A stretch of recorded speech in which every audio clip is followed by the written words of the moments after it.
Good morning and welcome. Good morning. Welcome to the Center for Spiritual Living right here in beautiful Fullerton, California. My name is Tomoko Rosas and I'm a practitioner at this beautiful spiritual center. Please join me in stating our purpose statement. We are a loving spiritual community, empowering all to live healthy and successful lives through practicing the principles of science of mind. Before we get started, I have a few announcements. Happy Martin Luther King Jr. Day. That's tomorrow. We'll be closed tomorrow in the office, but we're celebrating this weekend. Today we vote for our slogan for 2022. Next Sunday is our annual membership meeting and potluck. After service, we'll have potluck, and you can always join us for potluck, but if you're not a voting member, you won't be able to stay for the meeting. The sign-up sheet for potluck is at the welcome table. New class, Science of Mind 102, The Nature of Effective Prayer, will be starting in February. If you're interested, please sign up at the welcome table, or talk to me if you need more information today. Unexpected Income Club is doing so great in raising funds for our new church building. We are visioning for it on Saturday, February 5th, and Reverend Dr. Chris Collins is coming to do our visioning session, and it's open to everyone who loves our church, so please join us for that. We're gearing up for our re-gifted gift raffle. That's one of our favorites, and calling out for donations of new and unused items. Info in the program today. So thank you very much. I'll pass it on to Eva. Good morning, my name is Eva Castelo. I'm a practitioner here in this beautiful sanctuary. Please join me in prayer. There is a vast, loving energy that is everywhere. This loving energy shows up as the rays of the sun, giving us warmth and balance. Shows up as a soft, gentle wind and as a smile on a child's face. And it shows as beautiful human beings occupying this marvelous planet. Spirit is right here, right now, embracing each one of us here present in this sanctuary and where you are watching online in the comfort of your home. Spirit creates and expresses through us, holding us in grace. This divine spirit is at the center of today's service. In gratitude to the people who make this service possible, I know that there are blessings for our musicians, Tommy and Emily. There are blessings for our ushers and our greeters. Blessings to my fellow practitioners. Blessings for the Board of Trustees. Blessings also for the junior church teachers. And there are special blessings to our Reverend Dr. Bill Salisbury for his love and dedication to this congregation and today's message. And as we open our hearts to receive his message, I claim this service to be good and very good. And so it is.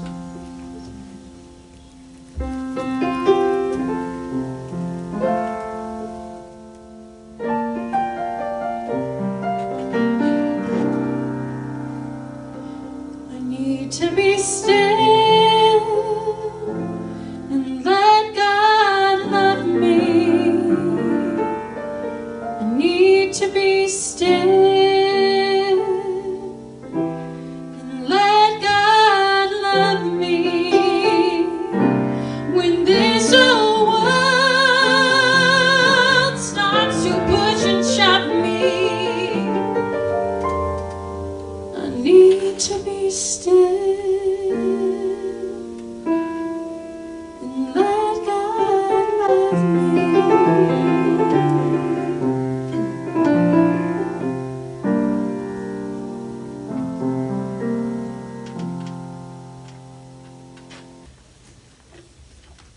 from today is from the Science of Mind magazine for this month, and it's called Hacking Your Habits, year 2022, Understanding How Habits Are Created, by Scott Q. Marcus. At 12:01 a.m. on January the 2nd, 2022, if you put your ear to the window and listen carefully, you will hear a giant clunking sound as a national psyche lurches from "let's party" to "uh-oh, time to get in shape." Now it's time to dedicate ourselves to our goals. We often find it difficult to stay on track during the holidays party season, that period when Halloween candies hit the store shelves until the last New Year's party has faded with the final chorus of "Auld Lang Syne." We've been around the block a few times. We know how difficult it can be to get back on track in January. We could just stay on course if we all know what this time of year is like. Why do we do this to ourselves year after year? Well, the answers are numerous. At the core is habit. To permanently change habits, we need an accurate understanding of what they are. Most people mistakenly consider habits to be repeated behaviors done without thought developed over time. That's partly true, but it misses the focus on more significant elements. Everything that precedes the behavior, not an understanding the entire chain, condemns us to be victims of our actions instead of victors. A more accurate definition of a habit is a recurring pattern of thoughts and feelings triggering a repeated behavior that'll work together to simplify our lives. We are not mindless zombies, aimlessly wandering the landscape, driven by impulse and instinct, reacting without any control. Instead, we develop patterns that allow us to lower the cacophony between our ears and think less. The benefit is we can simplify our lives by going on autopilot. After all, it's hard to be constantly engaged. We need relief. There are three things that create habits. Number one, thoughts. Thoughts are like leaves in a stream, a continual non-stop flow of observations. Most go unnoticed, yet periodically we pick one up and focus on it. For example, the pandemic caused me to stay home from holiday parties again this year. Number two, feelings. As Louise Hay said, a feeling is a thought that sticks. Thinking of how isolated I have been and everything I have missed, sadness kicks in, and I might feel angry that I cannot do what I want. Number three, actions. We are hardwired to respond more quickly to emotions than to logic. Over the years, I realized eating something fun diminishes anxieties. So without thinking, I grabbed the chocolates I bought for the Christmas stockings. The sugary taste and smooth texture take my mind off anxiety. I feel a temporary relief instead. Therefore, I continue eating, leading possibly to guilt, a cousin of anger, triggering more eating. The habit cycle is complete and continuous. What we say to ourselves determines what we do to ourselves. To effectively and permanently unleash ourselves from the grip of habits, we have to change our self-talk. Instead of reacting with our thought, we respond with a different thought. When the longing for holiday parties arises, I slow myself down, get centered, take a deep breath, relax, and think. What else is true about holiday parties? I might say, while I certainly miss them, I am proud of the fact that I take care of myself and those I care about by staying away. By avoiding them this year, I'm making the new year even better. We don't develop habits overnight. We must be patient, compassionate, and kind to ourselves while we tread this new path. Avoid beating yourself up for the inevitable setbacks. Remember, if guilt or shame were motivational, we'll be happier, healthier, and more successful. Please join me in prayer.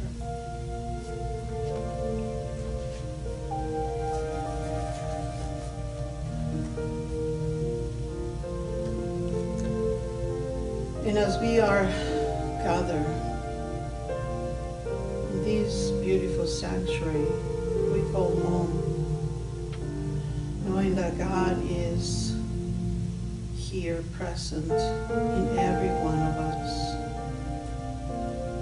All that there is God. God is so loving and giving. We are one with the divine. The presence of this Christ, gentle and small as he may be, is the substance of every experience that you will have on the outer plane. Seek neither health, nor wealth, nor fame, nor fortune. Seek first the realization of this inner kingdom, and be a beholder of these outer things are added unto your experience. Do not hesitate to turn to it for revelation. Why should not revelation be given to you as well as to others who have lived before you? God is no respecter of persons. Gautama was only the Buddha because he worked for 21 years to receive illumination. Jesus was only the Christ because he gave himself to the world. And you will be whatever degree of love there is in you for God and for your neighbor. You will be whatever you permit yourself to be, but only by acknowledging that you yourself can never be anything. It is this gentle presence that you have felt that is to carry you throughout your days back into conscious union with God. You know that the goal of life is to be reunited with the Father, to be consciously one with God.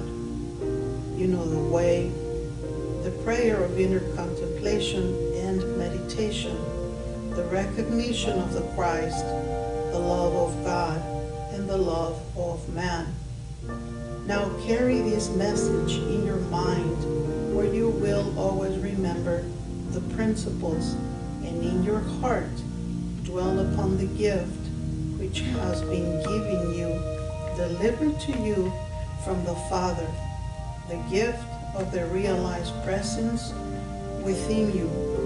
Bless it always, that it may increase. And I am thankful and grateful for this answered prayer. Knowing it is already so, I release my word into the action of the law. I let it be, and so it is.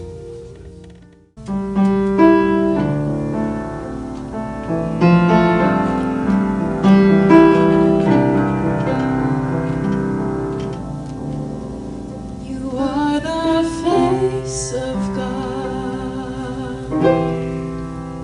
I hold you in my heart.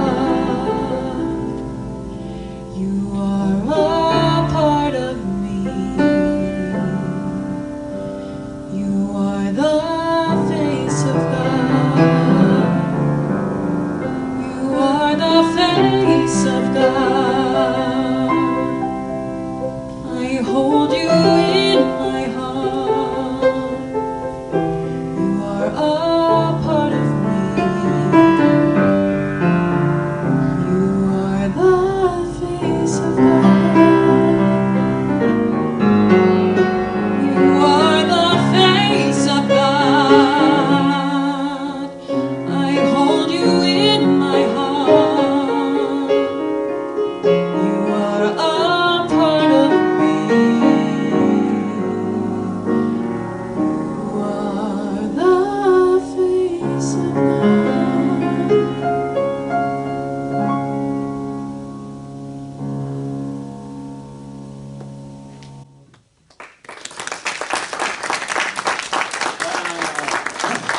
Now on the keyboard.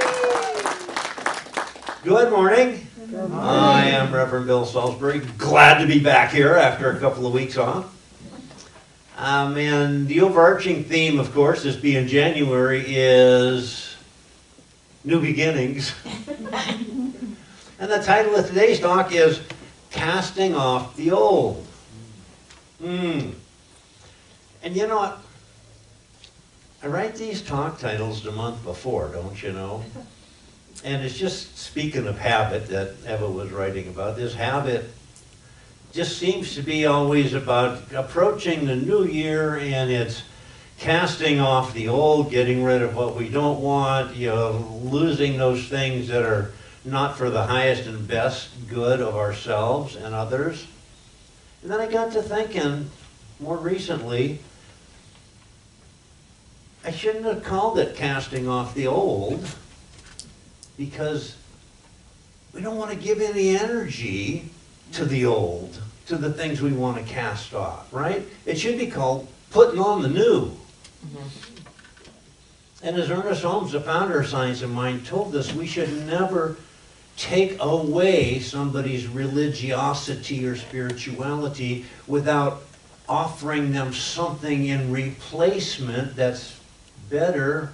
Of course, on the other hand, who are we to decide what's better for somebody else? But the fact is, the main point behind there is solid. We can't get rid of something by taking that via negativa kind of approach to it. Because when we do, remember, our subconscious doesn't know about dieting, making more money, going to the gym, reading more, watching less TV. All it knows is we say we're not going to do those things. Our subconscious doesn't hear the not part. All it hears is the main theme. So consequently, we're just giving it more energy. And as we know, what we resist persists. So if we're going to be putting on the new, the way, if we've got to do resolutions, you know, not everybody does New Year's resolutions. I think statistics say about 50% of people do New Year's resolutions. I'm in the other 50%. And the reason I am is I don't see any reason for me to wait all year to put something new and wonderful in place in my life. another interesting statistic is that when people make up their mind to do something, when they resolve to do something, when they want to change something about their life, it's important for them that that happens on like a hallmark day or time. And I just ask yourself, anytime you wanted to change something, when you wanted to create a new habit to replace the old, didn't you say, well, starting Monday, I'm going to, or starting on the 1st of the month, I'm going to, or starting on my birthday, my anniversary, Easter, Thanksgiving, whatever day. We put a day on it because that's like a jumping off point. That's a launch point for us. Do we need that? But we have it. And really, in our philosophy, in our teaching, we understand that we can make that change anytime we want. I enjoyed Eva's reading, but I sat there thinking, shame on an author putting a piece in the Science of Mind magazine that says setbacks are inevitable. Are setbacks inevitable? No, God no. If they were inevitable, why would we have any spiritual teaching at all? Setbacks are not inevitable. God, if I'm going in with that attitude, I've already lost the possibility of creating that new whatever I want in my life. Do setbacks happen? Well, of course they do. But if we consider them to be inevitable, they're not going to maybe happen. They're going to for sure happen. What I know is inevitable is that whatever it is I want in my life to change for my good or the good of others is going to happen. That's inevitable. It's inevitable that my good is coming to me because I insist. I'm not going to have it any other way. So in the unlikely event a setback happens, no big deal. Just kick that to the curb and keep on going. Keep our focus on the prize. You know, remember Howard Thurman? And he said, he wrote this beautiful essay, this beautiful meditation, this beautiful piece about keep fresh before me the moments of my high resolve. So when we resolve to do something, whether it's on the first day of January or any other day, or maybe, I don't know, maybe it's at 6:14 on a Wednesday morning in the middle of March. But whenever we make that resolve to do it, let me just back up a second. Who made New Year's resolutions? Never mind, don't show me. I just want to ask you, if you made those New Year's resolutions, this is the middle of the month already. How are they working out for you? Because I promise you, in the scope of everybody who's made New Year's resolutions, lots of them by this time of January have already fallen by the wayside. And statistics, I hate to keep giving these statistics. I'm not a statistic freak. I just happen to hear these somewhere. But statistics tell us that by the end of January, by like the 30th or 31st, probably half of the New Year's resolutions of those people that they interviewed have already fallen by the wayside. And I think it goes back to this very thing about casting off the old. We know, Science of Mind 101, to get rid of a negative thought about something, about anything, we can't just shoo it away. We can't just go away, don't bother me. No, we have to replace it with the positive thought. We have to replace it with what we want. And that's why I say we should be talking about putting on the new and not casting off the old. Because if we're just casting off the old, if we're doing it from that negative bias, that's just not going to hold on. We have to, when we make a resolution, we have to say this positive thing. this good that I'm seeking, this good that I'm demanding, this good that I insist comes into my life and stays into my life is here right now. The good is coming. The good is here. It's what I want. It's what I deserve. You know, Reverend John Otten was here 2 weeks ago. Remember, he talked about involution coming into us, evolution, a return of that reworked energy, and I loved his bit about revolution. Revolution. And again, you know, he wasn't talking about the insurgents armed and, you know, running through the countryside. He was talking about that revolution within us, because if we just say, oh, you know what, I think I want to do better this year. It's not really much of a resolution, is it? And he says we have to do it in a revolutionary way. So who was the first one who displayed so completely and so totally this revolutionary way? Wasn't it the master teacher, Jesus? Jesus was a radical. Sometimes I think we forget that. Do we know that he was a radical? He didn't wait till the 1st of January and say, I think I want to change the way the world looks at itself. And he didn't say, well, we could do this and we could do that and we could do this other thing. He said, no, you know what? We've been doing it all wrong. I don't want to just tweak this or massage it or just bend it a little bit here and there. I want to cast off the old and replace it with this brand new.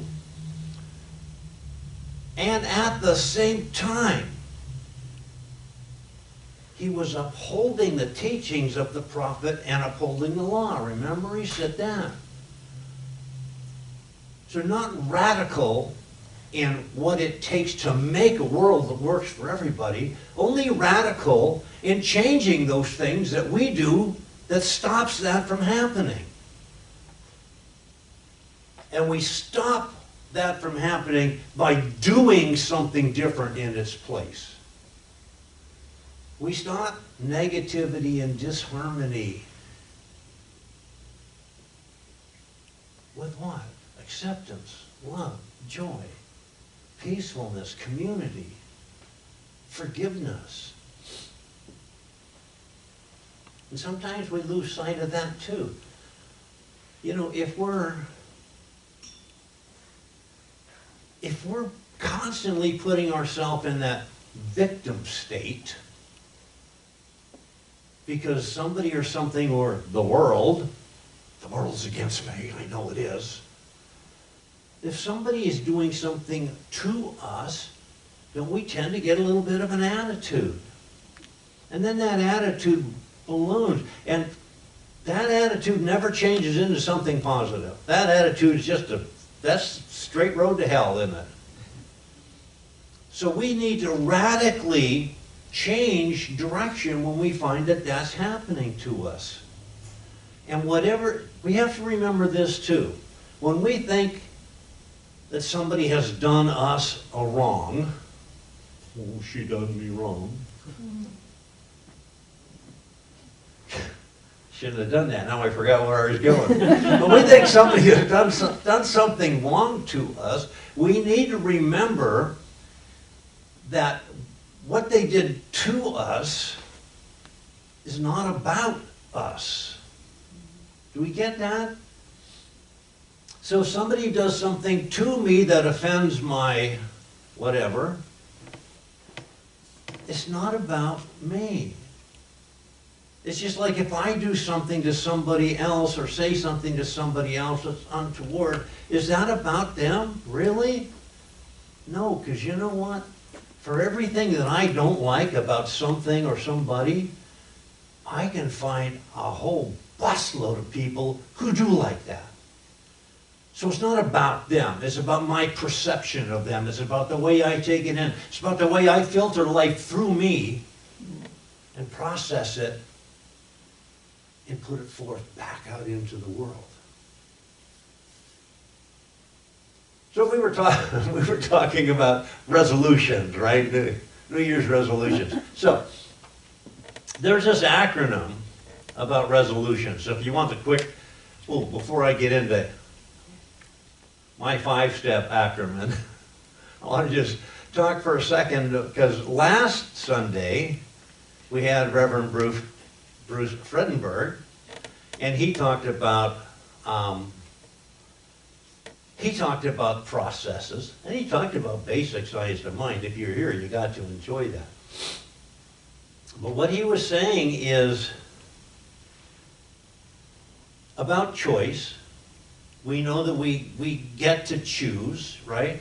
And when I make a judgment about something or somebody, isn't that a choice? That's not what happened. That's my perception of what happened by way of me choosing to see something in a given light. Well, what I really liked about what he said was, we need to act as if, whatever that resolution is, because I'm going to bring it into resolutions, whatever that resolution is that we're saying we're going to get right now, we have to act as if it's already here. And what really struck me was he said, it's not we use this phrase, fake it till you make it, right? And that's catchy.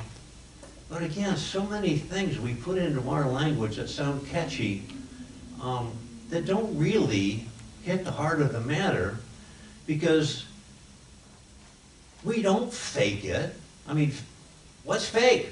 Fake is fake. Fake is phony. Fake is you don't mean it. Fake is this is a put on. Acting as if is doing those things. Remember, he talked about the passport. Tell me you want to go somewhere, you got a passport. It's acting as if. It's not pretending. Which means to adopt everything that we need internally to make that happen, rather than prancing around hoping other people will think that it's happened. Do we get that distinction? Yep. So if we're going to make a resolution, we have to, 1, make it positive, 2, we have to start doing it.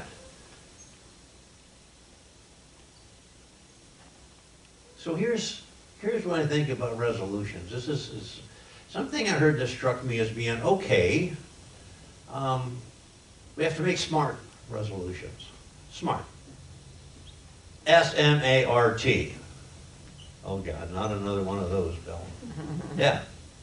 But still, if we're going to make a smart resolution, we have to resolve something specifically. Who wants world peace? We all want world peace. Who wants sunshine and roses? What is that? Sunshine, lollipops, and roses. We all want that. So, but if we just throw that out there as a generality, well, that's what I want, I guess the next question has to be, okay, I'm with you. How do you plan to do that? How do you plan to produce world peace? Well, if all of us planned, as we know, to produce world peace, we would have world peace. But our plan has to be something specific. So how am I going to plan for world peace? I'm going to do things every day for somebody out of kindness, out of love. I'm going to share joy and beauty and community. And anytime I perceive a slight or a wrong, I'm going to forgive that. And I'm going to get into that a little bit more later, but the fact is it has to be specific. So what are you going to do? I'm going to treat everybody I meet with kindness. Wait, no, it's different than that. I'm going to go out of my way and find somebody who needs kindness in their life, and I'm going to put a little bit of it in there for them.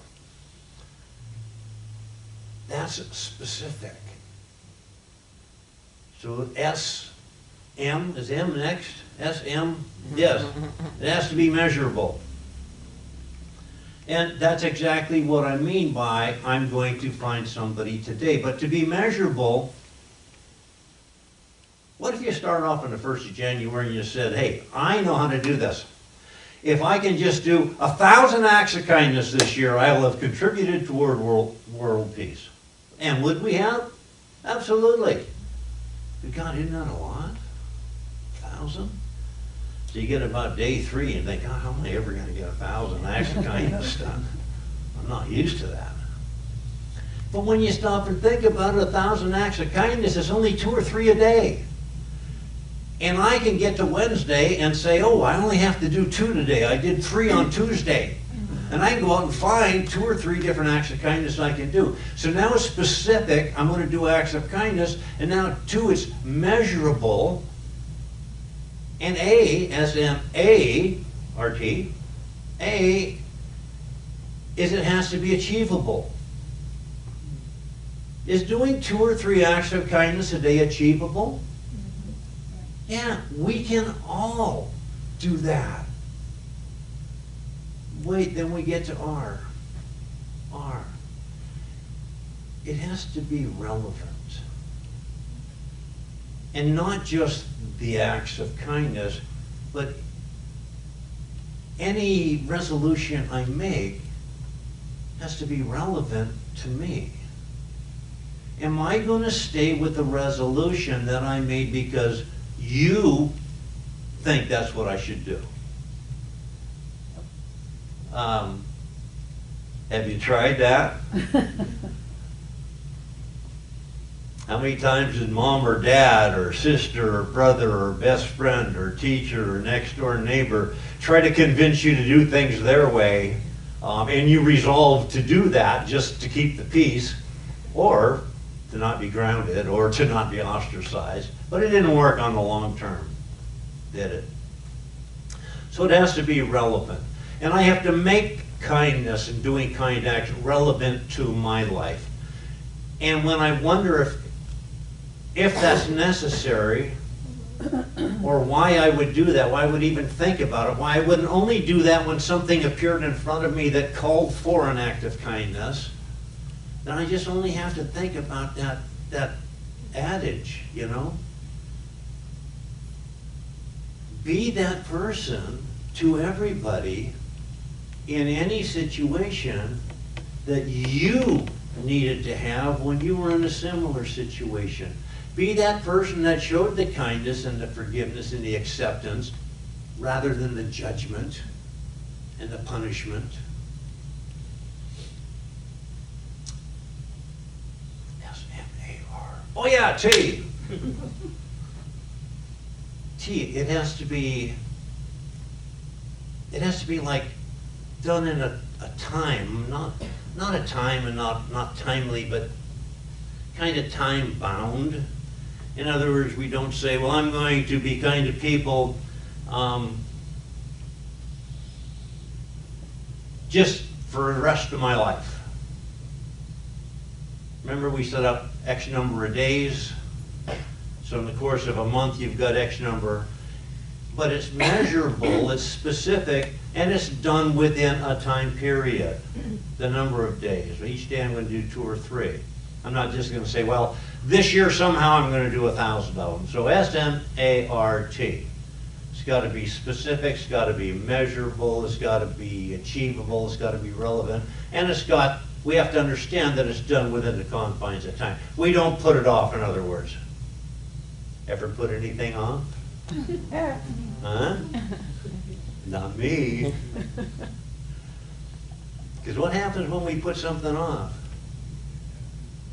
It stays off. Put it off, we put it off, it never comes back around, does it?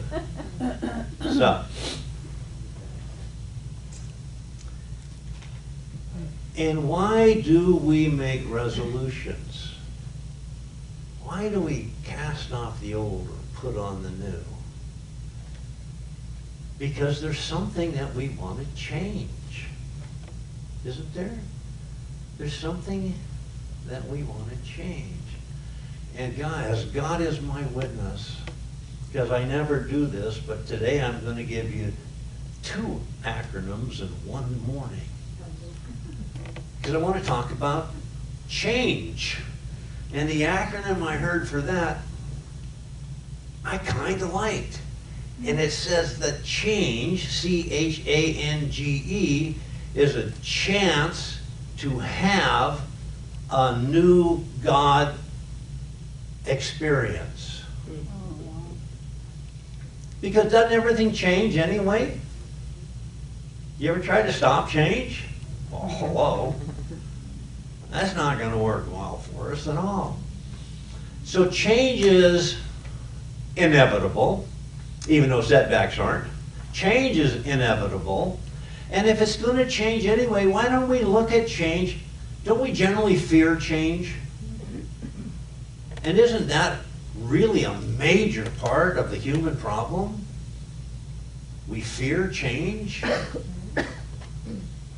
Yet things change. Everything changes all the time.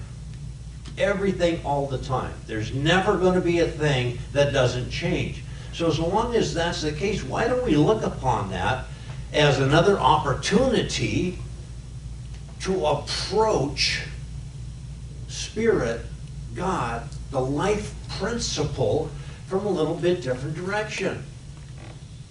It's approaching us. Why don't we meet it halfway? Why don't we maybe say, welcome, change. Here's another chance for me to have a new God experience. Martin Luther King, and thank you for Tomoko for a little bit of reminder. Martin Luther King said that faith, and we all have to have faith in order to make change, in order to resolve anything. And he said that faith is taking that first step, even though we can't see the rest of the stairway.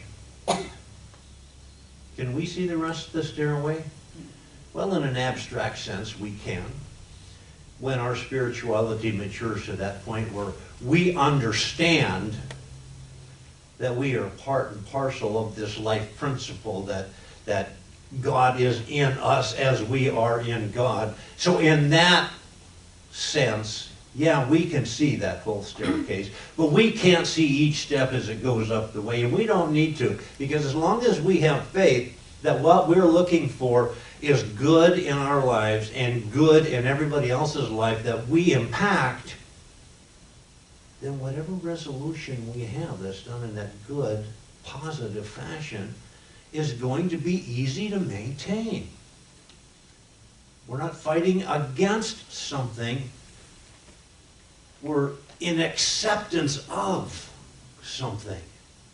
So rather than railing against what we think to be negative, why don't we just accept and appreciate and recognize the good that's there for us and resolve for that rather than against something else? And the way we do that, and when we do that,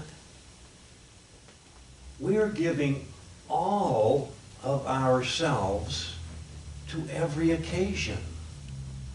Can we do that? Give all of ourselves?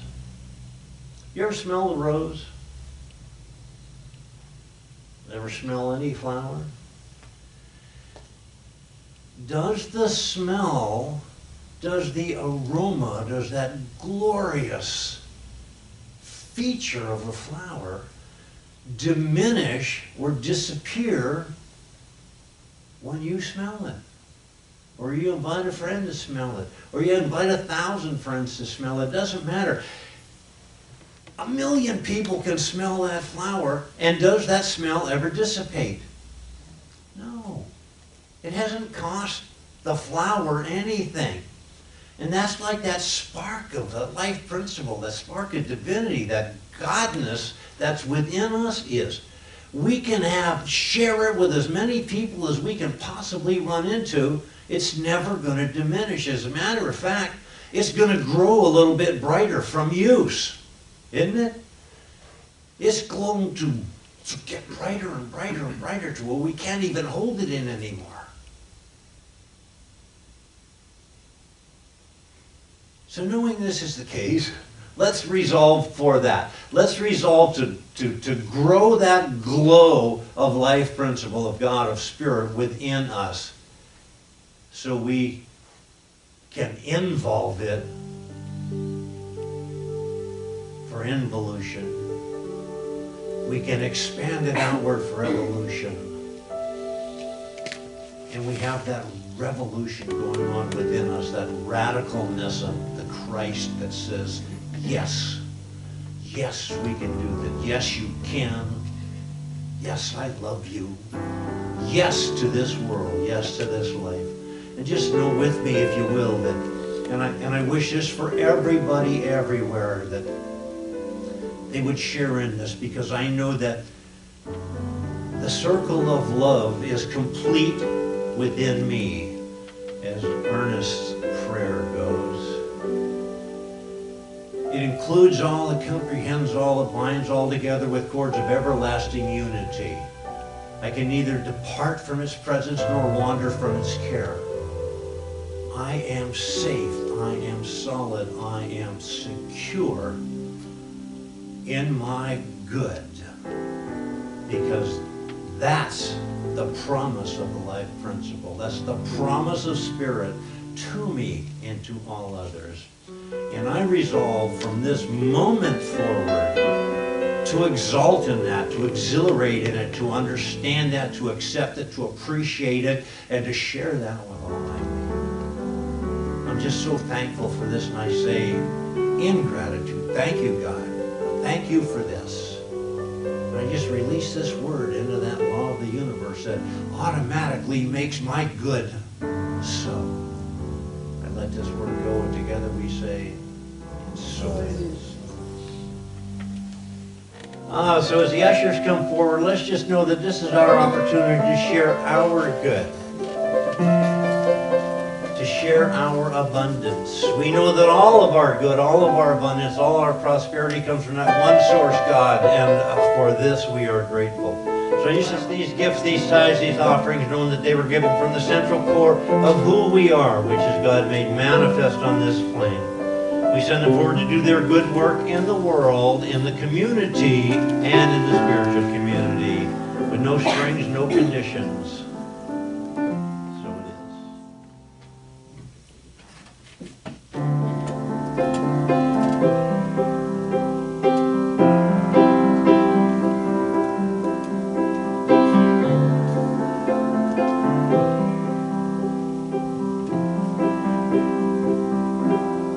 Where I am, God is.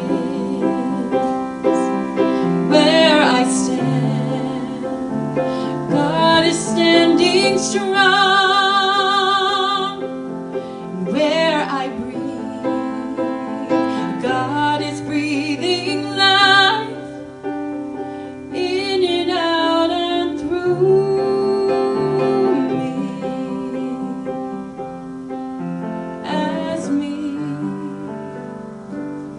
Where I see God is, and where I dance, joy lifts my feet, and where I live, beauty's flowing free, in and out and through.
Wow, thank you. All right, so let's have everybody get up and let's know this together. Something wonderful is happening through me right now. Something wonderful is happening through me right now. It's this thing called life. It's this thing called life. It's this thing called love. It's this thing called love. It's this thing called resolution. It's this thing called resolution. I resolve for my good. I resolve for my good. And I resolve for your good. And I resolve for your good. I'm thankful for this good. I'm thankful for this good. I'm thankful for this resolution. I'm thankful for this resolution. And I say, thank you, God. I say thank you, God. Thank you, God, in me. Thank you, God, in me.